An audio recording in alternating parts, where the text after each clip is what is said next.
ಕನ್ನಡದ ನಂಬರ್ 1 ದಿನಪತ್ರಿಕೆ ವಿಜಯವಾಣಿಯಲ್ಲಿ ಪ್ರಕಟವಾಗಿರುವ ಈ ದಿನದ ಮಹತ್ವದ ಸುದ್ದಿಗಳನ್ನು ನೋಡೋಣ. ಅಮೆರಿಕದ ಮಧ್ಯಸ್ಥಿಕೆ ಅಂಗಲಾಚಿ ಭಾರತದ ಜೊತೆ ಕದನ ವಿರಾಮದ ಘೋಷಣೆ ಮಾಡಿಕೊಂಡು ಕೆಲವೇ ಹೊತ್ತಿನಲ್ಲಿ ಶಾಂತಿ ಒಪ್ಪಂದ ಉಲ್ಲಂಘಿಸುವ ಮೂಲಕ ಕಪಟ ನಾಟಕವಾಡಿದ್ದ ಪಾಕಿಸ್ತಾನಕ್ಕೆ ಭಾರತ ಸರ್ಕಾರ ಖಡಕ್ ಎಚ್ಚರಿಕೆ ರವಾನಿಸಿದೆ.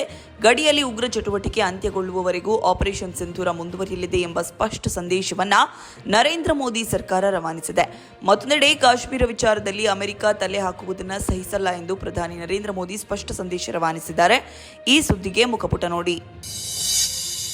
ಭಾರತಕ್ಕೆ ತಿರುಗೇಟು ನೀಡುವ ಸಾಮರ್ಥ್ಯವಿದೆ ಎಂದು ಬೀಗುತ್ತಿದ್ದ ಪಾಕಿಸ್ತಾನ ರಾತ್ರೋರಾತ್ರಿ ಕದನ ವಿರಾಮಕ್ಕೆ ಮಧ್ಯಸ್ಥಿಕೆ ವಹಿಸಲು ಕೋರಿ ಅಮೆರಿಕದ ಮೊರೆ ಹೋಗಿದ್ದೇಕೆಂಬ ವಿಚಾರ ಈಗ ಭಾರೀ ಚರ್ಚೆಯಲ್ಲಿದೆ. ಪಾಕಿಸ್ತಾನ ಮಂಡಿಯೂರುವುದಕ್ಕೆ ಬ್ರಹ್ಮೋಸ್ ಕ್ಷಿಪಣಿ ಕಾರಣ ಎಂಬುದು ಬಯಲಾಗಿದೆ.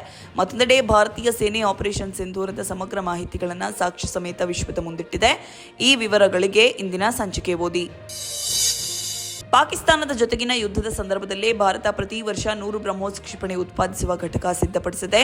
ರಕ್ಷಣಾ ಸಚಿವ ರಾಜನಾಥ್ ಸಿಂಗ್ ಉತ್ತರ ಪ್ರದೇಶ ಲಖನೌದಲ್ಲಿ ಭಾನುವಾರ ಈ ಘಟಕ ಉದ್ಘಾಟಿಸಿದ್ರು. ಆ ಮೂಲಕ ಭಾರತದ ಬತ್ತಳಿಕೆಯಲ್ಲಿ ಬ್ರಹ್ಮೋಸ್ನ ಸಾಗರವೇ ಇದೆ ಎಂಬ ಎಚ್ಚರಿಕೆ ರವಾನಿಸಿದ್ರು. ಈ ಸುದ್ದಿಗೆ ದೇಶ ವಿದೇಶ ಪುಟ ನೋಡಿ. ಭಾರತ ಪಾಕಿಸ್ತಾನ ಕದನ ವಿರಾಮದ ಬೆನ್ನಲ್ಲೇ ಕ್ರಿಕೆಟ್ ಪ್ರೇಮಿಗಳಿಗೆ ಸಿಹಿ ಸುದ್ದಿ ಸಿಗುವ ಲಕ್ಷಣ ಕಾಣಿಸಿದೆ. ಯುದ್ಧ ಭೀತಿಯಿಂದಾಗಿ ಸ್ಥಗಿತಗೊಂಡಿದ್ದ ಐಪಿಎಲ್ 18ನೇ ಆವೃತ್ತಿ ಮೇ 16 ಅಥವಾ 17ರಂದು ಪುನರಾರಂಭ ಕಾಣುವ ಸಾಧ್ಯತೆ ಇದೆ. ಲಖನೌದಲ್ಲಿ ಆರ್ಸಿಬಿ ಲಖನೌ ಸೂಪರ್ ಜೈಂಟ್ಸ್ ನಡುವಿನ ಪಂದ್ಯದೊಂದಿಗೆ ಟೂರ್ನಿಗೆ ಮರುಚಾಲನೆ ದೊರೆಯಲಿದ್ದು ಜೂನ್ 1ರಂದು ಕೋಲ್ಕತ್ತಾಕ್ಕೆ ಬದಲಾಗಿ ಅಹಮದಾಬಾದ್ನಲ್ಲಿ ಫೈನಲ್ ಪಂದ್ಯ ನಡೆಯಲಿದೆ ಎನ್ನಲಾಗಿದೆ. ಈ ಸುದ್ದಿಗೆ ಕ್ರೀಡಾಪುಟ ನೋಡಿ. ಅತಿವೃಷ್ಟಿ ಅನಾವೃಷ್ಟಿ ಕಾರ್ಮಿಕರ ಕೂಲಿ ಬೆಲೆ ಏರಿಕೆಗೆ ತತ್ತರಿಸಿರುವ ರೈತರ ಸಹಾಯಕ್ಕೆ ಧಾವಿಸುವ ಕೇಂದ್ರ ಸರ್ಕಾರ ಕೃಷಿ ಚಟುವಟಿಕೆ ಕೈಗೊಳ್ಳಲು ರಾಷ್ಟ್ರೀಯ ಉದ್ಯೋಗ ಖಾತ್ರಿ ಯೋಜನೆಯಲ್ಲಿ ಅವಕಾಶ ಕಲ್ಪಿಸಲು ಮುಂದಾಗಿದೆ. ಕೇಂದ್ರ ಸರ್ಕಾರ ನರೇಗಾ ದಿನಗೂಲಿ 370 ರೂಪಾಯಿಗೆ ಹೆಚ್ಚಳ ಮಾಡಿರುವ ಬೆನ್ನಲ್ಲೇ ಕೃಷಿ ಕಾರ್ಮಿಕರು ನರೇಗಾ ಕೆಲಸದತ್ತ ಮುಖ ಮಾಡಿದ್ದಾರೆ. ಈ ಸುದ್ದಿಗೆ ಇಂದಿನ ಸಂಚಿಕೆ ಓದಿ. ತಾವಿರುವ ಮನೆಗೆ ದಾಖಲೆ ಇಲ್ಲ, ಊರಿಗೆ ಹೆಸರೇ ಇಲ್ಲ ಎಂಬ ಚಡಪಡಿಕೆಯಲ್ಲಿ ದಿನ ದೂಡುತ್ತಿದ್ದ ಲಕ್ಷಾಂತರ ಜನರಿಗೆ ಸರ್ಕಾರವೇ ವಿಶೇಷ ಗಮನ ನೀಡಿ ದಾಖಲೆ ಮಾಡಿಕೊಡುತ್ತಿದೆ. ಸರ್ಕಾರ 2 ವರ್ಷ ಪೂರ್ಣಗೊಳಿಸುವ ಹೊಸ್ತಿಲಲ್ಲಿ ಐತಿಹಾಸಿಕ ನಿರ್ಣಯವೊಂದು ಹೊರಬಿದ್ದಿದ್ದು 1 ಲಕ್ಷ ಮಂದಿಗೆ ಹಕ್ಕುಪತ್ರ ನೀಡಲು ಕಂದಾಯ ಇಲಾಖೆ ಸಂಕಲ್ಪ ಮಾಡಿದೆ. ಈ ಸುದ್ದಿಗೆ ಸಮಸ್ತ ಕರ್ನಾಟಕ ಪುಟ ನೋಡಿ. ವೈದ್ಯಕೀಯ ಶಿಕ್ಷಣ ಹಾಗೂ ಕಾಲೇಜುಗಳ ನಿಯಂತ್ರಣ ಸಂಸ್ಥೆಯಾಗಿರುವ ರಾಷ್ಟ್ರೀಯ ವೈದ್ಯಕೀಯ ಆಯೋಗವು ಎಲ್ಲ ವೈದ್ಯಕೀಯ ಕಾಲೇಜುಗಳ ಮೌಲ್ಯಮಾಪನ ನಡೆಸಿ ರ್ಯಾಂಕ್ ನೀಡಲಿದೆ. ಈ ಸುದ್ದಿ ಇಂದಿನ ಸಂಚಿಕೆಯಲ್ಲಿದೆ. ರೇಟಿಂಗ್ ಬೋರ್ಡ್ ಈ ಕಾರ್ಯನಿರ್ವಹಿಸಲಿದೆ. ಇಂದು ಅಂತಾರಾಷ್ಟ್ರೀಯ ಶುಶ್ರೂಷಕರ ದಿನ.